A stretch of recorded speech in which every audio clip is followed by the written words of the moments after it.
Hello I'm சாரா. அளவு ப்ளவுஸில் இருக்க சின்ன சின்ன மிஸ்டேக்ஸை நம்ம தெரிஞ்சுக்கிட்டு எப்படி கரெக்ட் பண்ணி நீட்டாக தைக்கிறதுன்னு சொல்லி இந்த வீடியோவில் சொல்லியிருக்கேன். இந்த அளவு ப்ளவுஸோட மார்பு சுற்றளவு வந்து 40 இன்ச்சு. மேலே இருக்க ப்ளவுஸ் வந்து நான் தைச்சிருக்கிறது. கீழே இருக்க மெரூன் கலர் ப்ளவுஸ் வந்து அவங்களோட அளவு ப்ளவுஸு. இப்போது ஃபுல்லாக ஸ்டிச் பண்ணி ஹூக் வச்சு ஐ நாட் எல்லாம் வச்சு ஃபுல்லாக கம்ப்ளீட் பண்ணிட்டேன். அளவு ப்ளவுஸ் வந்து 40 இன்ச்சுன்னு சொல்லியிருந்தேன். ஹிப்போட ரவுண்டு வந்து 36 இன்ச்சு. 36 வந்து 4ஆல் பிரித்தா 9, 9 18, 18 18 36. இப்படி 4 பாட்டுமே 9 9 இன்ச்சு வச்சா மட்டும்தான் எல்லாமே ஒரே அளவாக இப்படி மடிக்கும்போது வரும். முன்பக்கம் 2 பக்கமுமே 9 9 இன்ச் மார்க் பண்ணணும். பேக் சைடில் இருக்க துணியை ஃபோல்டு பண்ணி 9 இன்ச் மேலே இருக்க துணியிலும் கீழே இருக்க துணியிலையும் மார்க் பண்ணிவிட்டு அதுக்கப்புறம் அந்த மார்க்கிங்கில் கரெக்டாக கொண்டு வந்து தையல் முடிக்கணும். இதே அளவு ப்ளவுஸில் எப்படி இருக்குன்னு பாருங்கள். இது வந்து லாஸ்ட்டாக அவங்க போட்டிருக்க ஸ்டிச்சிங் லைன் முடிஞ்சிருக்கு. அதை எடுத்திருக்கேன். 2 சைடுமே எடுத்துட்டு பாருங்கள் பேக் சைடு வந்து எவ்வளோ லூஸாக இருக்குன்னு. ஃப்ரண்ட்டில் 8 8 வச்சுருப்பாங்க, பேக்கில் வந்து ஒரு 10 வச்சுருப்பாங்க.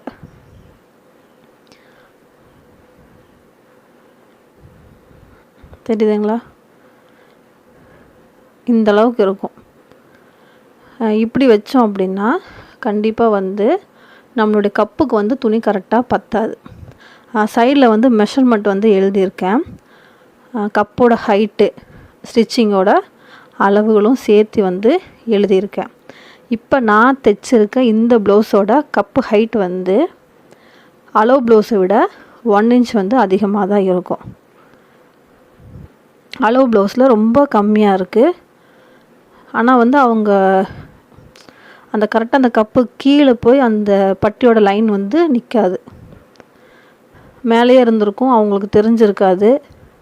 அதை போய் சொல்லணுமா அப்படின்னு கூட ஒரு சில கஸ்டமர் நினைப்பாங்க. நம்ம தான் கொஞ்சம் பார்த்து அதுக்கேற்ற மாதிரி ஒரு 1/2 இன்ச்சோ 1 இன்ச்சோ எக்ஸ்ட்ரா வச்சோம் அப்படின்னா கப்பு அழகாக போய் நல்லா நம்ம மார்புக்கு அடியில் போய் அந்த பட்டி போய் பதிஞ்சு நிற்கும்.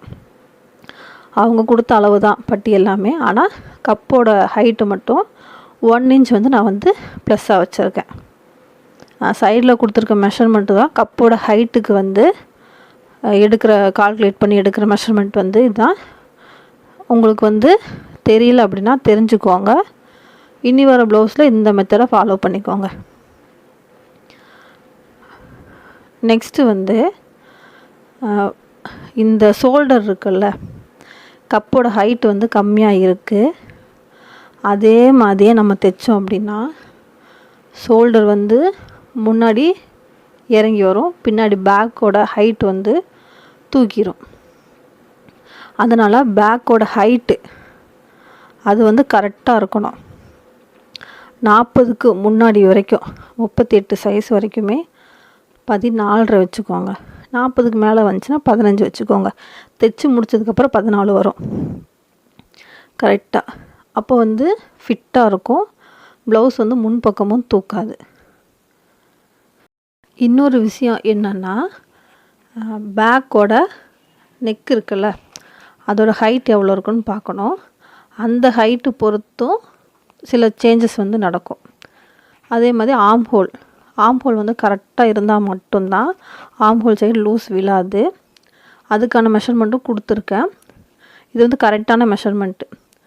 ஷோல்டருக்கு 1/2 இன்ச்சு விடணும் தைக்கிறதுக்கு. அதுக்கு கீழே 5 இன்ச் மார்க் பண்ணணும்.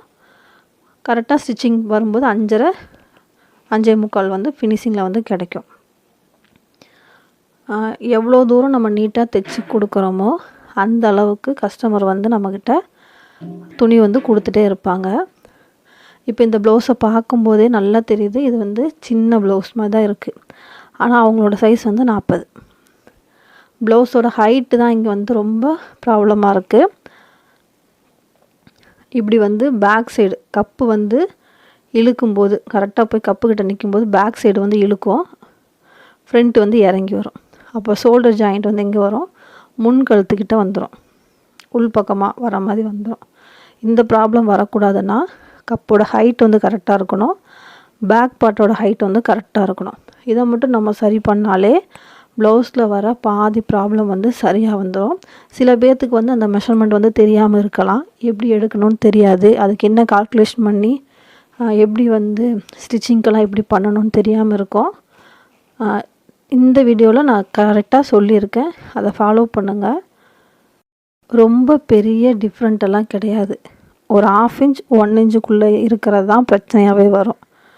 ஒரு 5 இன்ச்சுக்கு பிரச்சனை, 10 இன்ச்சுக்கு பிரச்சனைலாம் பிரச்சனையே கிடையாது.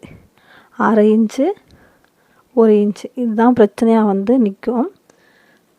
இப்போ வந்து அளவு ப்ளவுஸ் மேலே நான் தைச்ச ப்ளவுஸை மேலே போடுறேன். உங்களுக்கு நல்லா புரியணும்னு சொல்கிறதுக்காக நான் ஷோல்டர் சைடில் வச்சு காட்டுறேன். சரிங்களா, கீழ் பக்கமாக வைக்கல, ஷோல்டர் சைடில் வச்சு காட்டுறேன். அப்போது ஷோல்டர் சைட்லேருந்து எனக்கு ஒரு 1.25 பக்கமே நான் வந்து ஹைட் வந்து இன்க்ரீஸ் பண்ணியிருக்கேன். இப்படி இருக்கும்போது என்ன ஆகும்னா, ஃப்ரண்ட்டோட கப்பு வந்து கரெக்டாக மார்புக்கு அடியில் போய் நின்று நீட்டாக இருக்கும். அவங்களுக்கும் போடும்போது நல்லாயிருக்கும், எங்கேயுமே அழுத்தாமல் இருக்கும். சின்ன சின்ன டிப்ஸு தான் இதெல்லாம். நாங்கள் கற்றுக்கும் போது எங்களுக்கு தெரியாமல் இருந்துச்சு ஒரு 10-15 வருஷத்துக்கு முன்னாடி. இப்போ எல்லாத்துக்குமே எல்லா விஷயமுமே தெரியணும், புரிஞ்சு பண்ணால் தான் நம்மளால் ஈஸியாக இந்த டெய்லரிங்கில் வந்து சீக்கிரமாக முன்னேற முடியும். கற்றுக்கோங்க.